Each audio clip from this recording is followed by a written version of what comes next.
Good morning, Eastern Oregon. Welcome to this AM Live on EOA, this January 17th version, and we're also on Roku. How are you, man? Second Monday.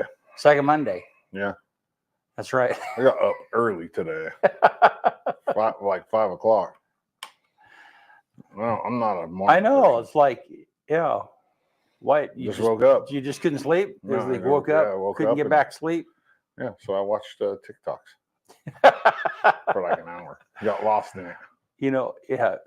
TikToks is not, I have never done the TikTok. You're missing out. Yeah. Everybody's all paranoid about it. I don't get like, the Chinese are listening in. I like, you're going to listen in to me like dozing off snoring? What are you going to listen in? Well, I mean, but I'll get lost in like Instagram Reels or something. It is the same thing. Yeah.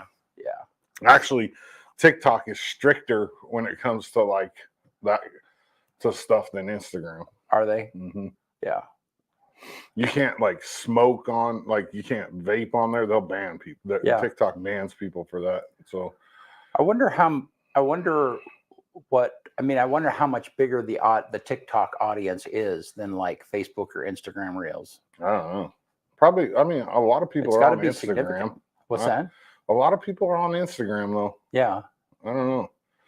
But a lot of people are on TikTok. A lot of people go live on TikTok. It's crazy. Once you have 1,000 followers, yeah, you can go live. And that's the thing. Okay. People will go live. I watch like live poker games, all kinds of stuff. I wonder how do they do ads? I mean, how do they make money? How do they pay for it? People gift them. They have a gift system. No, how does TikTok make money? Oh, ads. Yeah. But there's a gift system for the creators. And then you can also have a subscription. So like you have all these gifts. A rose is worth like a penny or something, all the way up to like I've seen people give these galaxies that are worth like $400. Huh. It's crazy. Yeah. Rich people just sit there and they'll find a cute girl and just show galaxy. I got a galaxy here, galaxy here, galaxy there. You know what I don't get is I'm just not a big crowd person. You know what I mean? I mean, as soon as it's like if I have a friend and they're celebrating a birthday or some special event, I mean, if 10 people have responded, then I might respond. But if 75 people have responded, it's like, what do you mean? Like a birthday or like they did some kind of an Facebook event. Yeah. Or something. I don't right. But the point is on Facebook. The point is like, why would you spend $400 in a sea of people when no one in the world is, I mean, that person is. Well, I mean, the way a lot of people make money is if like people are gifting them, they follow them back or they have private conversations with them or that kind of. Yeah. But a lot of people use it as advertisement too. Right. TikTok for other things. Like OnlyFans. Well, and it's funny because I had a friend of mine come in who sells rocks.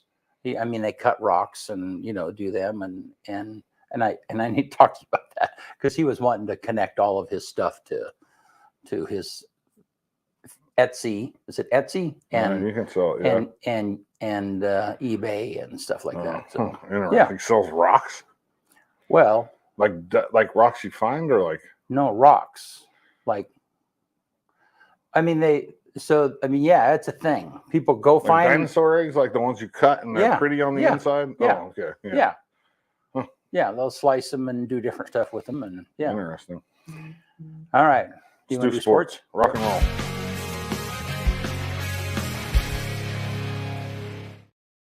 Well, let's see sports here. Let me get to my little thing here real quick, and then we'll talk about sports. We'll start with Grande. The boys wrestling team this weekend won the Classic, which is a huge dual tournament in Oregon. I'm predicting Grande's probably going to win a state championship if they can get enough guys in. It's looking pretty good right now. They're definitely the number one dual team in the state. The girls got first for 4A, but in girls wrestling they don't categorize it by 3A, 4A, 5. So they got second overall. Okay, which is not bad. I mean, so do they 4A school? So they just put them all into one? Yeah, there's not enough teams. Yeah, there's not enough teams to categorize them. Just put them in a big pool. They were the best 4A team there. Oh, awesome. Let's see. Let's go. Girls in girls basketball, boys basketball, they both beat Ontario on Friday. It wasn't even close. Tomorrow, boys and girls basketball at Pendleton. I think the girls play at, I want to say 6, boys at 7:30 is usually how it works. And is basketball 5A also, or No, excuse me, I mean 4A. right? But did Pendleton come down to 4A they're in our league. basketball? Yeah, right. But there were some sports that they came in everything. Everything. Okay. Yeah, they weren't going to come in football originally, and then they figured it out. Got it. Okay. EOU women's basketball went 2-0 on the weekend. They beat Corbin and Bushnell. Men's split on the weekend. They lost to Corbin, who was right behind them. EOU was in second. Corbin was in third. Now they flopped. So we're in third. Corbin's in second. And then they beat Bushnell on Saturday. This Friday is senior day for wrestling. So we'll probably stream that onto our site. It's senior day, 6:00 p.m. at the high school gym. Okay. Senior day for wrestling. It should be a good one. And then they have a match then too, right? Well, yeah. I'm sorry. Yeah, I mean, just making the. They don't do senior day outside. I'm asking the obvious. Yeah. Dana and Pat Flynn stopped by the other day. I have a little clip to play about the breast cancer awareness tournament that they do, and all the money's donated to the mammogram fund up at the hospital. Here's a little clip for you. Hey, good morning. Dana here from Buffalo Peak. I say that every morning, so that's why I said it. I don't know what time Dodsy's going to actually put this on, but we are here at EOA Live TV to make a presentation to the Grande RE Hospital Mammography Program. We host a tournament at Buffalo Peak. This is our 3rd year doing it, and I think we're pretty close to donating $10,000 after the 3 events. Very important tournament. That money stays right here in La Grande and goes right directly to the mammography program. And I'll let Patrick tell you a little bit about that. Thank you to Buffalo Peak and to Dana for organizing this tournament, and for everybody that comes out and participates, donates to it. And like Dana mentioned, it goes to our mammography program, which helps with unfunded mammography scans. So if somebody doesn't have insurance or doesn't have coverage that would cover a mammogram scan for some reason, we don't ever want that to be a reason for somebody not to get a mammography scan, because early detection is key. And everybody over the age of 40 should get their scans regularly and should consult with their primary care provider about that. So talk to your primary care provider, get set up for your mammogram. We're always willing to help out with that. And thanks to Buffalo Peak and Dana and everybody that participated, we're able to do that for many people. And like Dana said, about $10,000 funded over the last few years. So that turns out being, $400 per scan. Do math with me here. 30 or so. Yeah, sounds about right. Being able to cover those, so that's awesome. And again, reach out if you have any problems with covering your mammogram.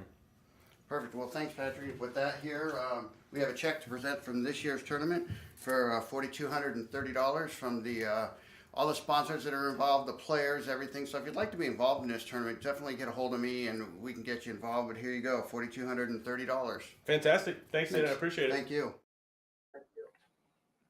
Yeah, that's pretty cool. The over $10,000 in 3 years for mammograms, and that's for anybody that can't afford a mammogram. They won't let you go without getting a mammogram if you need one. So that's cool for what they're doing out there.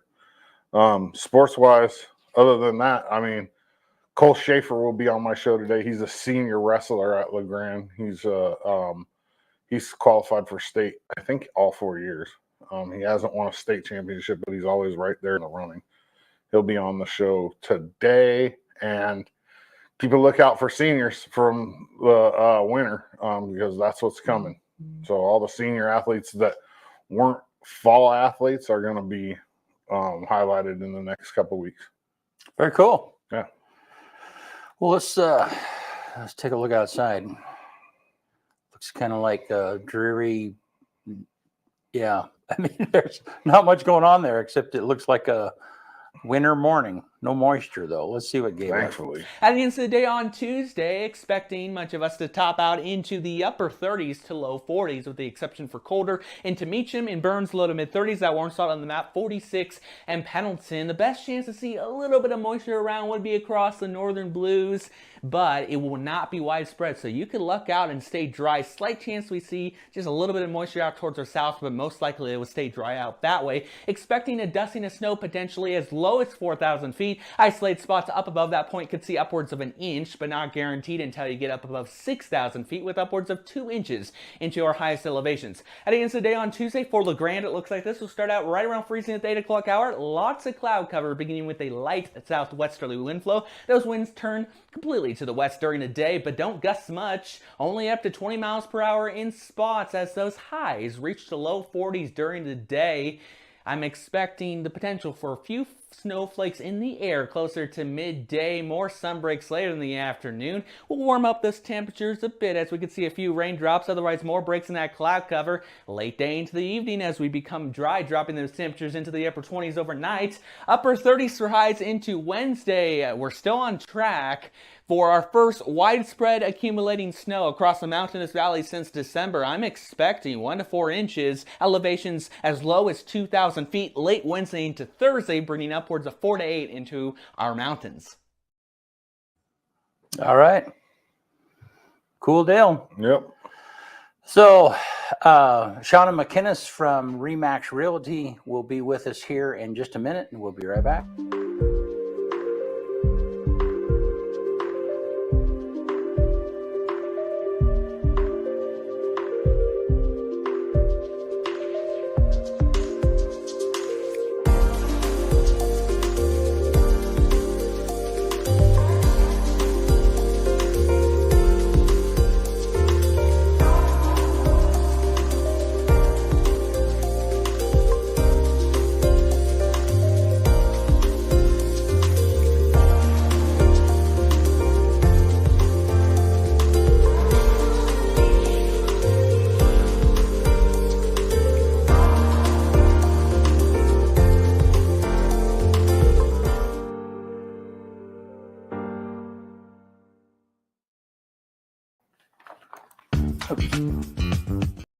There we go.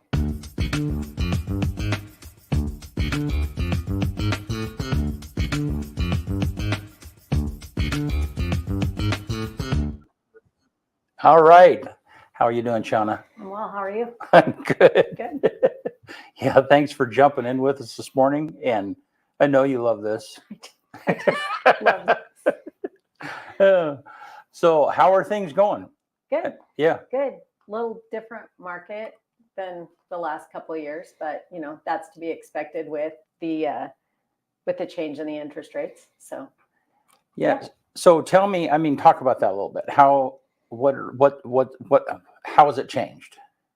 Well, so the interest rates have gone up, and so obviously that's going to make a difference in what buyers are able to afford, because you know, as the interest rates go up, so do your payments. Right. So it just changes the numbers. If you were able to qualify for $300,000 before, maybe you don't qualify for quite that much. Right.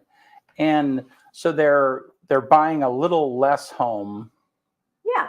I mean, that's potentially, yes. But I mean, but you and I talked about this briefly before. I think how that in the past, I mean, you and I remember when the interest rates were a lot higher than what they are right now. Why, yes, we do. Yeah, I think, my first house was at 12%. Right. And I have friends who talk about 18%. Right. So, yeah. And so this is great. Yeah. This is normal. This is actually where we are now. Right. This is normal. Right. What has been the last few years is not normal. Yeah. So, yeah. So, but that's still hard for people that have gotten used to like really low interest rates. Yeah. Right. Of course. Yeah. Just have to readjust. Yeah. All right. Well, you have some papers. I do. I have cheat sheets because I'm going to talk about statistics today. Okay. And I'm not a statistic person. I would rather, if I'm showing you in Tanya houses, I really want to know whether or not, you can see yourself on the patio with your grandchildren making s'mores. Right. Then, I care about the median Okay. sales price, but it's an important thing. So, Okay. and people want to know. Okay. Inquiring minds want to know. But because I'm not a statistical person, I have just a little trivia here. Okay. Yeah. All right. Good. So I'm going to ask you a couple of questions. All right. So currently in today's market, would a buyer rather have a garage or outdoor living area, do you think? Probably an outdoor living area. No, a garage. Really? Yeah, that surprised me too. 24% garage, 20% outdoor living area. Wow. Yeah. So and do they want garages for cars or for storing stuff? I don't know. Probably storing stuff. Because that's It's what got to mine be does. storage. Because Nobody uses their I garage. can tell you that my entire life I've used a garage as a storage area until I married Tanya. Oh, Yeah. Tanya, she came from a family that You use the garages are for garage. cars. Yeah. my car doesn't care Yeah. if it's in the Yeah. garage or not. I care if I'm out in the outdoor living area. Yeah. So, yeah. Interesting. So yeah, updated kitchen or an updated bathroom. Kitchen. Yeah. Yeah. Okay, here's one for you. Mother-in-law suite or a home office? Office. Home office. Yeah. No, a mother-in-law suite. Really? What? Yeah, I know, right? I don't know. Yeah. Who wants their mother-in-law living with them? Apparently they're planning on it. Yeah, well, maybe No they are way. because maybe the, Yeah. they don't want to pay for the housing later. Well, and mother-in-law suites are not always for mother-in-laws. They're just No, they're like yeah. guest Okay. location, right? Yeah. Right. Yeah. So, Okay. so here's the one fun piece of trivia that, Okay. or not trivia, but the one fun stat that I have. Nationally, Mhm. 1 in 10 people sell their homes due to poltergeist activity in their house. That's true. That's true. Yes, that was a study or a 1 in study 10. done. 1 in 10. Yes. And most of those houses are 2-story houses. So just Well, I kinda mean, watch- 2-story houses would be a better place for a ghost to hide. up and down. Be- Right. Yeah, because they're going Right. to be wherever you're not, right? Yeah, well, hopefully. I don't know. Hopefully. But in 27 years, I mean, maybe nobody's told me the truth, but in 27 years, I've never had anybody sell their house because of poltergeist activity that they've shared with me. Well, but that might not be a good, I mean, if you're the selling agent, No, it's you'd not. be like, something you yeah, wanna know. let's not tell Yeah, them. they're not going to it's tell not. you. No, yeah. Oh, by the way, we're By moving the because, way, yeah. we have Yeah. Anyway, there you go. So those are kind of the fun things. But we are seeing some changes because of the interest rates. The days on market have gone up 5.5%. Okay. From January of 2022 to December of 2022. They were like 34 and now they're 37. But nationwide, that's gone from 7 days to 14 days. Mhm. And it's likely to keep, climb more Yeah. at this point in time. We are seeing some houses that are sitting on the market a little bit longer because the sellers are still adjusting, just like the buyers are, Mhm. to the houses, to the changing price or the need for that to bring in your buyer. So the houses are still priced a little bit above maybe some Uh-huh. what the buyers are able to do now. Mhm. So in January of 2022, we had less than a month's worth of inventory on the market.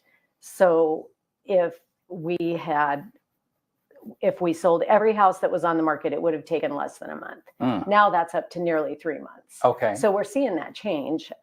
We're seeing that change a little bit. But the sales prices did still go up 5.5%, which is about what the average is. I mean, year over year historically. Mhm. So we're not seeing big changes there. And the average list price to sales price was 98%. So, I mean, we still have a good market. We Mhm. still have a really good market, just a little bit of change. How do you, here's kind of a wild question. How does our market compare to like Boise or some other really, I mean, I was just in Boise the other day Yeah. and somebody was saying, or that Boise area, Mhm. Boise, Nampa, you know, Mhm. and it's just like crazy. I mean, somebody who sold their home and now they've moved back to, and they're trying to get a home and it's out of the, Yeah. yeah. Yeah. Union County is always, I mean, we kind of create our own little ecosystem Uh-huh. economically and in the real estate business. So like when we had the big crash in 08, Mhm. Boise like dropped like a rock, Mhm. and we lost like 13% value here. So we follow them. So it's a little just- bit of a lag, yeah. but we don't follow the highs. We're Right. not as high as they're Exactly. high, and we're not as low as they're Exactly. low. Yeah, Okay. they do this, Uh-huh. and we kind of do this. Got it. Okay. Yeah. So our market's not that. I mean, you were hearing things there in the last 2 years where they were having 40 and 50 offers, you Mhm. know, and we're having 6 or 7 Yeah. offers. So just a little bit different. Yeah. Yeah. So then, do you have a recommendation for people who they're looking and they're beginning a search? Yeah. So I guess what I would tell buyers right now that are looking for houses is that year over year, houses, I mean, they appreciate about 5%. Okay. So if you're waiting for the interest rates to go down, they're going to probably go down a little bit in the next year and a half from what they are now. If you're waiting for a crash, probably not going to happen, Mhm. because even though prices had escalated so much, we still have a lack of inventory, and the contractors aren't building fast enough to catch up to that lack of inventory. And so that's going to still be there. So unlikely that we're going to see a crash. And kind of I guess I can give you an example. So if you're a buyer and you decide right now that you see this house and you are like, this could be my forever home, Mhm. and it's $300,000, Mhm. but you're like, I'm going to wait for the interest rates to go down, or I'm going to wait for the market to fall. And you wait a year. In a year, that house is going to be $315,000 for that 5%, right? Mhm. And in 5 years, it's going to be $382,000+. And had you bought that house, you would experience that. increase. That investment would be going to you, Right. not somebody else. Plus, you're missing out on the tax benefits of Right. being a homeowner. Right. And so, the interest rates are higher. That's very true. But one of the things that we always think about is an interest rate can be temporary. Right. A house isn't. So you marry the house and you date the rate, right? So you can go ahead and buy the house, and if the interest rates come down, Right. refinance. Right. It's that simple. Did you Yeah. you just said like the house is your wife and the rate is your side chick? different. I don't think that's quite Well, what No, she you said said. you that's not marry the quite house and you date the rate. Yeah. No, not the side chick. We'll not go there. Oh my goodness. Yeah. So anyway, thank you. You Yeah. never know for sure where it's going to go. Yeah. That's yeah, right. Obviously. This right here will be on the highlight reel at the Okay. end of the year. Okay. There you go. In real estate.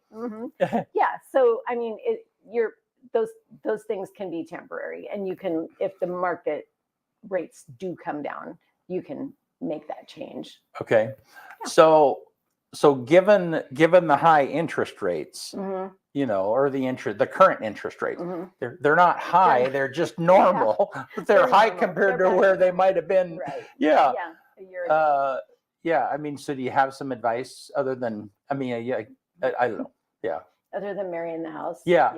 No, I would just say find, so lots of times people don't think of real estate people or lenders as part of their investment team. Right. You know, they think of their investment guru for their IRA Right. as their investment team, but really they should be thinking about their realtor or their lender in the same way, because for most of us, buying a house is going to be the biggest investment we ever make, right? So I would tell people to find a realtor and a lender that they trust to be part of their investment team, because right now it's really important to get good advice and to know where things are with the market changing a little bit because of those higher interest rates. There was something else I was going to say, but now Dodsy's got me all, I'm like, what? I'm so confused. I wasn't trying to no. fluster you. It's all right. No, but you know, getting yourself pre-approved, Right. knowing where you're at, knowing where you're comfortable with your payments, so that when you do find that house that you could be your forever home, that you're ready to go. So then if someone is like, okay, we want to buy a house at some point, maybe in the next year or whatever it might be, then establishing a relationship, not only with a realtor, but also with a lender. Absolutely. Yeah, way ahead of time, so that you're kind of looking at the financial situation. This is the kind of house we can afford. Right. Your realtor knows the kind of house we're looking for, and so on and so forth. Right. Yeah. And there are things, I mean, there are things with both of those two people that you're looking for. One, your lender can sometimes, if you get your ducks lined up with them ahead of time, they can give you some, you know, some tips and tricks and hints about how you can make everything better over the next year, because the better your credit score, Right. the better your interest rate, right? And so they can help you create a plan to move forward and have better options when you're ready to buy a house, right? Yeah. And your real estate agent, you want to make sure that you have somebody that's got experience and somebody that's got education and all of those, you know, I always call them the EIEIOs, but you know, those credentials behind their names, because that means that they're educated. Right. It means that they've studied. They've studied and they've gone and done the classwork and are doing their best to be good for you. So, and another off-topic question a little bit, but so they're building a big housing thing out by the Coca-Cola plant, okay, and I think it's 100 units, you know, and I think it's part of it's low income, and I don't know how is that going to affect or help the housing market? Do you have any idea? And yeah, I don't think it's really going to affect the housing market a lot, as far as buying a house. As far as buying a house, okay. And as far as rentals, right now it's so hard to find a rental for someone. It's so hard. And so it'll just make it a little bit easier for people. They'll have, you know, a little bit more of an option. But just like we don't have enough inventory to sell, we don't have enough rental inventory. Yeah. And so that's gonna, you know, that will help those people who, you know, that have no choice but to rent. So if you were giving advice to a builder and they were asking like, okay, we need more homes in this price range, what is that? What's that price range that you would say that, you know, the most often people are coming to you and that's the home they're looking? Sure. I would say obviously the lower the better, because, you know, that helps those first time home buyers. But we have a pretty strong market up to 375 at least. Okay. And so strong market meaning a lot of need. Buyers. Okay. Yes. Okay. So yeah, that, you know, up to that price range. Right. But just your average family home. Right. Right. Okay. All righty. Yeah. Well, hey, thank you so much. Yeah. And we appreciate the relationship that we have with RE/MAX. Yep. And we're going to be doing we're going to be doing some different stuff in the future, you know, and maybe doing some remotes or some recordings outside that we'll be playing here. But all of your agents, and Randy is next. You and Randy are do you call the principal brokers? No, I'm the principal broker. Okay. A principal broker. He's just a broker. No, When you call him a not. proprietor. We own the office. Okay. But I'm the principal broker. Me and Amanda, we're principal brokers. Okay. And so you and Randy will be here with us next week, or excuse me, next month. And and so and who knows what'll happen. Who knows? Yeah. All righty. Thank you. Yeah. Well, thanks a bunch, and we'll be.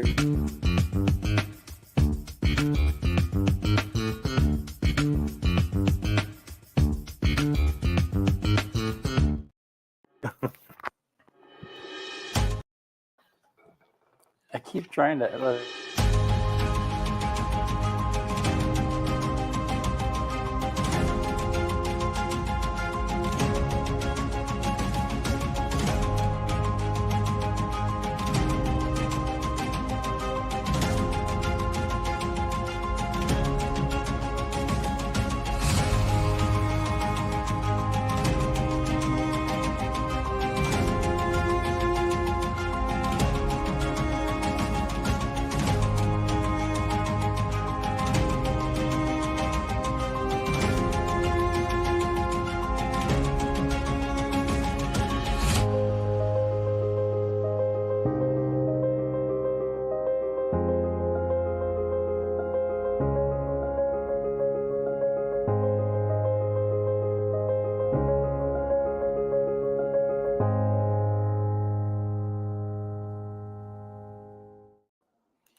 All right, we're back. And we're back.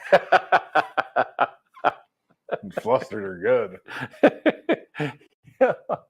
Not on purpose. Not on purpose. intentionally. No. But, I mean, that's how it came across. Like, it came across as, you know, the house, you're marrying the house and dating the dating the interest rate. So I mean, there's probably a better illustration, but I I guess it's maybe just my era. Yeah, that's all right. It was funny. Yeah, we're good. It's all good. good. And it definitely will make the highlight reel. We got to remember.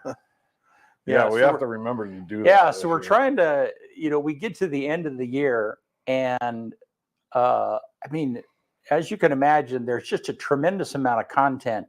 Hours and hours. Yeah, and I mean, hours. I think we're around 10 hours a week. Yeah. So do the math. 8 to 10 hours a week. And we always forget to clip out all the right. The outtakes and the funny stuff. And so this year that's our right. That's our. We're gonna have it because we get to the end of the year. It's like, oh man, I wish we had a highlight reel, but again, nobody wants to dig through 500 hours of that. It's impossible to do at the end of the year. No, so it would be terrible. But well, you want to get us out of here? Let's do it. On this day, January 17th, 1773, Captain James Cook became the first to cross the Antarctic Circle. On this day in 1871, the first cable car patented by Andrew Smith Halliday in the U.S. begins, and then they began service in 1873, cable cars. Wow. 2 years later. Where at?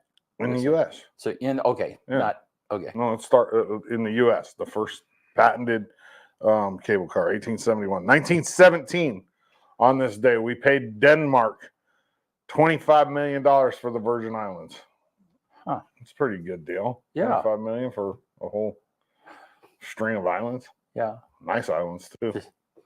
1920, on this day, the first day of prohibition of alcohol comes into effect in the U.S. as a result of the 18th Amendment. Wow. So 1920, alcohol was prohibited. And I think it was like, it lasted like 2 or 3 years. It didn't last long. That would have been a fun time to be around. It created an entire entire underground business. Yeah. That would have been no, awesome. my Dukes of Hazzard. Yeah, my grandpa was a bootlegger. I would have loved to be alive during that. 1991, on this day, Operation Desert Storm begins with U.S.-led coalition forces bombing Iraq during the Gulf War. All right, that's all I got. 1991 is where I cut it off because everything else was pretty dang boring, honestly. Let's move to the next little part. The number one movie in the country on this day in 1992, Black Hawk Down. Good movie. Or no, 2002. I'm sorry. I said 1992. It was 2002. So 21 years ago on this day. And then the quote for the day. There it is. How you love yourself is how you teach others to love you. How you love yourself is how you teach others to love you. Boom. And don't forget, wrestling, Friday, 6 p.m., senior day. And a match. And who are they playing? I'm sorry, who are they? Who's their match? I didn't even look. I don't know. But it's at home. Is it home? It's their last home match of the year. So, okay. Yeah, they don't do a lot of home wrestling. It's tough. So this would be kind of the time. I mean, it'd be a good if you. I mean, I like wrestling, but I can never seem to get my world and a local match. 6 o'clock p.m. Yeah, this Friday. All righty. Thanks, Eastern Oregon. See Appreciate you it. on Thursday. We'll be right here.